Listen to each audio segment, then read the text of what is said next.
अस्सलामुअलैकुम बच्चों। आज हम पढ़ रहे हैं chapter number 2 solving biological problem का पार्ट नंबर 4, लेक्चर 4 है ये। बच्चों, अभी तक हम लोग बायोलॉजिकल प्रॉब्लम नंबर 1 पढ़ चुके हैं। पहली प्रॉब्लम क्या थी? कॉज ऑफ मलेरिया, वो हम पढ़ चुके हैं। कॉज क्या था मलेरिया का? Plasmodium. Plasmodium was the cause of malaria. तो पहले बायोलॉजिकल प्रॉब्लम हमने सॉल्व कर ली थी कि कॉज क्या था। अब दूसरी बायोलॉजिकल प्रॉब्लम फिजिशियंस के लिए क्या थी? स्प्रेड ऑफ मलेरिया, कि how plasmodium gets into the blood of man. Transmission malaria की, कैसे मलेरिया ट्रांसमिट कर रहा है। तो बच्चों, हम लोगों ने इस लेक्चर में पढ़नी है transmission of malaria, second biological problem. Next biological problem was to learn about how plasmodium gets into the blood of man. Biologists were having following observations. अभी तक बायोलॉजिस्ट ने कुछ ऑब्जर्वेशंस थी उनके पास। एक थी कि मलेरिया एसोसिएट करे मार्शेस के साथ। मार्शेस क्या थे? वो दलदली इलाके जहाँ कीचड़ पानी जमा रहता है, गंदे इलाके। और दूसरी उनके पास एक ऑब्जर्वेशन थी कि drinking water of marches does not cause malaria.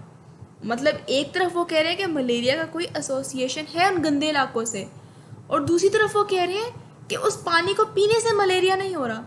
तो इसका मतलब यही है कि कोई ऐसी चीज़ है, कोई ऐसा जानवर जो उस गंदी जगह पर आता है और वहाँ पर उस इंसानों को काटता होगा। हो सकता है उसके डंग में ऐसी कोई बीमारी हो। तो क्या किया कि साइंटिस्ट फिजिशियंस ने ऑब्जर्वेशंस शुरू की, लोगों को बुलाया, उनसे क्वेश्चंस वगैरह किए, क्वेश्चन इंटरव्यूज़ वगैरह लिए उनसे। तो उन्होंने एक बात उन्हें बड़ी अनोखी सी मिली। लोगों ने बताया कि हाँ, हमें मच्छर बहुत ज़्यादा काटते हैं। अभी तो हमें पता है कि मच्छर गंदी जगह पर आता है, गंदे पानी के ऊपर बैठता है। तो अब साइंटिस्ट फिजिशियंस के दिमाग में आया कि हो सकता है मच्छर ही वजह हो मलेरिया का। तो चलो फिर इसको ऑब्जर्व करते हैं। From these observations, it can be concluded that Plasmodium was not in marsh water. अब ये तो ऑब्जर्वेशन से पता चल रहा है कि प्लाज्मोडियम मार्श वाटर में नहीं है, but it must be carried by something that comes to marsh water. अब अगर प्लाज्मोडियम मार्श वाटर में नहीं है तो ऑब्वियसली किसी चीज़ के साथ आ रहा है। कोई भी चीज़ हो सकती है, कोई बर्ड, कोई जानवर, कुछ भी हो सकता है। इन 1883 अ फिजिशियन A.F.A. किंग, एक फिजिशियन था A.F.A. किंग, उसने 20 ऑब्जर्वेशंस लिस्ट की। उनमें से कुछ उसकी इंपॉर्टेंट ऑब्जर्वेशंस हम यहाँ पढ़ते हैं। उसकी कुछ ऑब्जर्वेशंस थी कि people who slept outdoors were more likely to get malaria than those who slept indoors. अब अगर इसको थोड़ा सा मच्छरों से रिलेट करें तो आप लोगों को पता है कि मच्छर जो है आउटडोर, मतलब घर से बाहर मच्छर ज़्यादा होते हैं, लेकिन as compare to outdoor, indoor मच्छर इतने ज़्यादा नहीं होते हैं। तो वो लोग जो आउटडोर्स होते हैं, जैसे छत वगैरह पर सोते हैं, बाहर सोते हैं, घर के बाहर सोते हैं, उनमें ज़्यादा मलेरिया हो रहा है, उनमें ज़्यादा चांस है मलेरिया का। लेकिन उनकी निस्बत वो लोग जो इंडोर्स में सो रहे हैं, घर में सो रहे हैं, छत के नीचे सो रहे हैं, उनमें मलेरिया के चांसेस कम है। अब दूसरी ऑब्जर्वेशन क्या थी कि people who slept under fine nets were less likely to get malaria than those who did not use such nets. Fine nets मतलब कि वो लोग जो सोने से पहले अपने बेड पर कोई नेट्स यूज़ कर रहे हैं ताकि मच्छर वगैरह ना काट सकें, तो उनमें मलेरिया का चांस कम है, बजाय उन लोगों के जो ऐसा कोई प्रिकॉशन नहीं यूज़ करे, कोई ऐसा नेट नहीं यूज़ करे। और तीसरी उसकी ऑब्जर्वेशन ये थी कि individuals who slept near a smoky fire usually did not gate malaria. अब हमें बच्चों पता है कि मच्छर जो है धुएँ के पास नहीं आता, धुएँ से मच्छर ज़रा दूर दूर ही रहता है। तो वो लोग जो धुएँ के पास सो रहे हैं उनमें मलेरिया के चांसेस ज़्यादा नहीं है, उन्हें नहीं हो रहा। अब इन ऑब्जर्वेशंस से साफ मतलब नज़र आ रहा है कि सारी ऑब्जर्वेशंस मच्छरों की तरफ इशारा कर रही हैं कि मे बी मच्छर ही है जो मलेरिया कॉज कर रहा है। अब इन सब ऑब्जर्वेशंस की बेसिस पर किंग ने एक हाइपोथेसिस सजेस्ट की। बच्चों, मैंने पहले भी ये बात आपको पिछले लेक्चर में बताई है कि हाइपोथेसिस एक फ़र्जी बात है, एक टेंटेटिव एक्सप्लेनेशन है। वो ट्रू भी हो सकती है, वो फॉल्स भी हो सकती है, और उस हाइपोथेसिस की बेसिस पर आगे हम डिड्यूस करते हैं अपने रिजल्ट्स, डिडक्शंस बनाते हैं। तो बच्चों, किंग ने एक हाइपोथेसिस सजेस्ट की। उसने कहा कि mosquitoes transmit plasmodium and so are involve in spread of malaria. अब उसकी हाइपोथेसिस ये थी कि मॉस्किटोज प्लाज्मोडियम ट्रांसमिट करें और वो मलेरिया की स्प्रेड में इन्वॉल्व हैं। अब इस हाइपोथेसिस को फॉलो करते हुए डिडक्शंस बनाई। If mosquitoes are involve in spread of malaria then plasmodium should be present in mosquitoes. और दूसरी डिडक्शन थी कि a mosquito can get plasmodium by biting a malarial patient. बच्चों ये आप लोग को पहले ही मैंने बताया था कि MCQ वाइज बहुत इंपॉर्टेंट है कि इफ़ देन लॉजिक सिर्फ डिडक्शन में यूज़ होती है। हमने देखा कि पहले इफ़ के बाद हाइपोथेसिस वाली स्टेटमेंट आती है और फिर देन के बाद डिड्यूस हम करते हैं। तो उसने दो डिडक्शंस बनाई। उसने कहा कि अगर मॉस्किटोज इन्वॉल्व है मलेरिया के स्प्रेड में then plasmodium should be present in mosquitoes.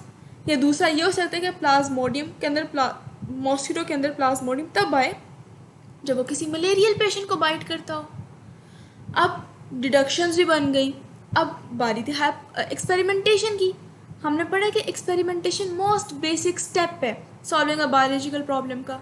Experimentation के थ्रू तो हमें डिटेक्ट करना है कि हाइपोथेसिस ट्रू है या फॉल्स है। अब क्या हुआ, एक फिजिशियन था रोनाल्ड रोज। ये ब्रिटिश आर्मी फिजिशियन था और ये इंडिया में काम करता था उस वक्त 1880s में।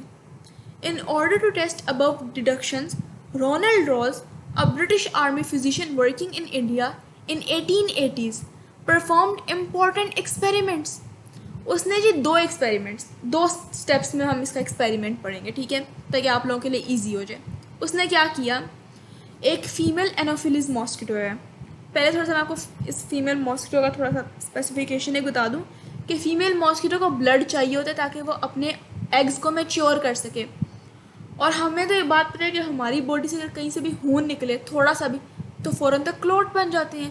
फ़ौरन प्लेटलेट्स क्लोटिंग फैक्टर्स की मदद से क्लोट्स बना देते हैं, खून जम जाता है। तो वही मॉस्किटो कैसे हमारा खून पी लेते हैं, तब क्यों नहीं खून जमता हमारा।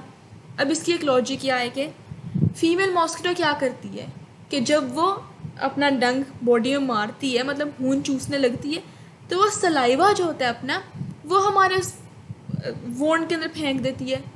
उसके सलाइवा में होता है एंटी कोएगुलेंट फैक्टर जो एंटी क्लोटिंग होता है, वो क्लोट्स नहीं बनने देता, जिसकी वजह से वो आराम से आसानी से खून पी लेती है।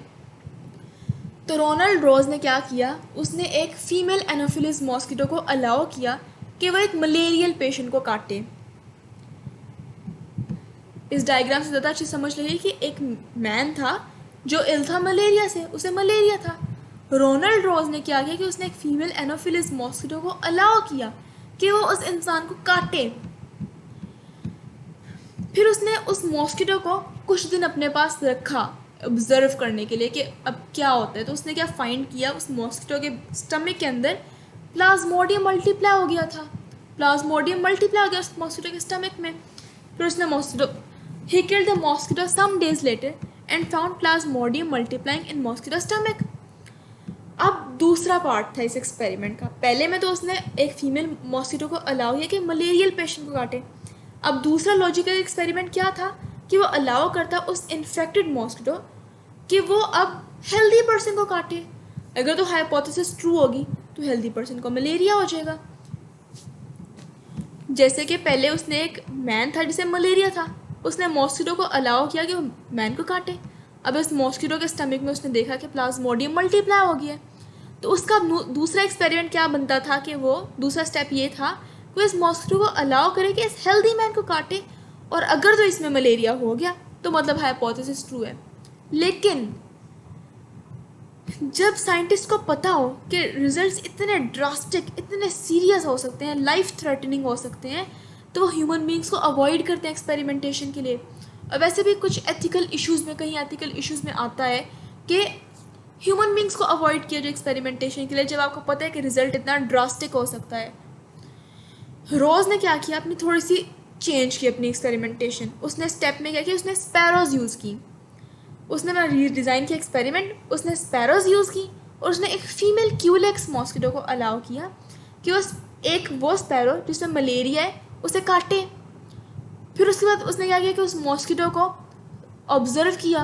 रोज ने क्या फाउंड किया कि Plasmodium multiplied in the walls of mosquito stomach, कि उसने दोबारा देखा कि वो क्यूलेक्स मॉस्किटो के स्टमक के अंदर वो प्लाज्मोडियम मल्टीप्लाई हुआ and then moved into mosquito salivary glands, और फिर वो सलाइवरी ग्लैंड से मूव हो गया। सलाइवरी ग्लैंड से मतलब आपको समझ लगी हो कि जहाँ से मॉस्किटो ने काटना है फिर अपना सलाइवा वुंड में फेंकना है। अब क्या हुआ जी, उसने उस मॉस्किटो को अपने पास रखा, अलाइव रखा, मारा नहीं उसे, और उसने उसे अलाउ किया कि वो एक हेल्दी स्पैरो को काटे। रोज ने क्या फाउंड किया कि जो सलाइवा था उस इन्फेक्टेड मॉस्किटो का, उसमें तो प्लाज्मोडियम था और वो स्पैरो के ब्लड के अंदर एंटर हो गया। When he examined the blood of these previously healthy sparrows, he found many plasmodia in it. तो हाइपोथेसिस तो ट्रू हो गई कि उसने एक फीमेल क्यूलेक्स मॉस्किटो को अलाउ किया कि वो एक स्पैरो जिसे मलेरिया उसे काटे, उसकी वजह से मॉस्किटो के स्टमक में जी प्लाज्मोडियम मल्टीप्लाई हो गया और स्टमक से उसके सलाइवरी ग्लैंड में पहुंच गया। फिर उसने अलाउ किया इस मॉस्किटो को हेल्दी स्पैरो को काटे, और क्या हुआ उसके नतीजे में उसके अंदर जी मलेरिया पैदा हो गया। हाइपोथेसिस ट्रू हो गई।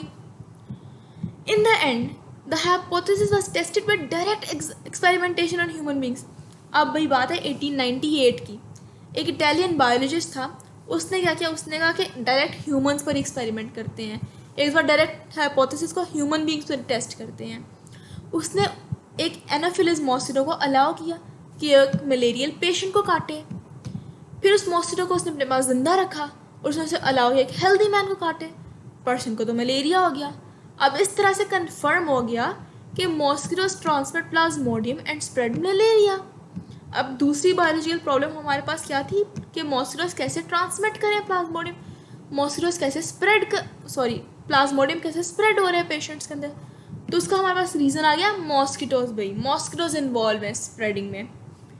तो पहला एक्सपेरिमेंटेशन जो था वो रोनाल्ड रोज ने किया था, उसने ह्यूमन बींग्स को यूज़ नहीं किया, उसने स्पैरोज को यूज़ किया, रीडिज़ाइन किया अपना एक्सपेरिमेंट, और क्यूलेक्स मॉस्किटो यूज़ किया था उसने स्पैरोज में। बच्चों इंपॉर्टेंट है एमसीक्यू के लिए, स्पैरोज में क्यूलेक्स यूज़ हुआ था और ह्यूमन बींग्स में एनाफिलीज यूज़ हुआ था।